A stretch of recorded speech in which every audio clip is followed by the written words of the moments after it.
വയനാട്ടിലെ കാഞ്ഞിരത്തിനാൽ കുടുംബത്തിന്റെ ഭൂമി പ്രശ്നത്തിൽ സുപ്രീം കോടതിയുടെ നിർണായക ഇടപെടൽ.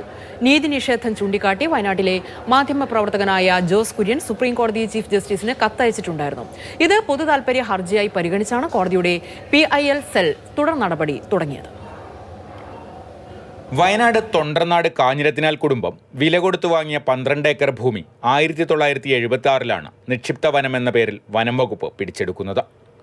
50 വർഷമായി ഇതിനെതിരെ നിയമ പോരാട്ടത്തിലാണ് കുടുംബം. ഭൂവുടമയായിരുന്ന കാഞ്ഞിരത്തിനാൽ ജോർജ് മരണമടഞ്ഞെങ്കിലും അദ്ദേഹത്തിന്റെ മകളുടെ ഭർത്താവായ ജെയിംസ 11 വർഷമായി വയനാട് കളക്ടറേറ്റിന് മുന്നിൽ സമരത്തിലാണ്.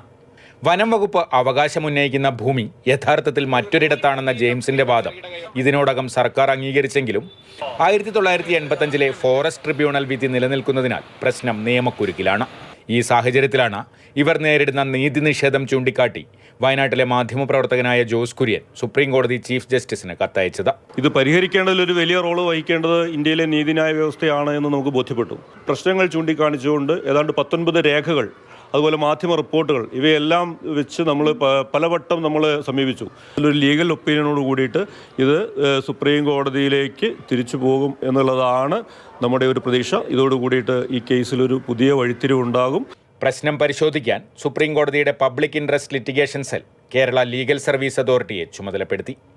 തുടർന്ന് വയനാട് ലീഗൽ സർവീസ് അതോറിറ്റി മൊഴികൾ രേഖപ്പെടുത്തുകയും രേഖകൾ പരിശോധിക്കുകയും ചെയ്തു. കെൽസ മെമ്പർ സെക്രട്ടറി ഹൈക്കോടതിയിലും പ്രത്യേക സിറ്റിംഗ് നടത്തി പരാതി കേട്ടു.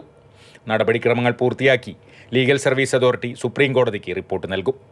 സുപ്രീം കോടതിയുടെ ഇടപെടൽ കാഞ്ഞിരത്തിനാൽ കുടുംബത്തിന് പുതിയ പ്രതീക്ഷ നൽകുകയാണ്. മാതൃഭൂമി ന്യൂസ്, വയനാട്.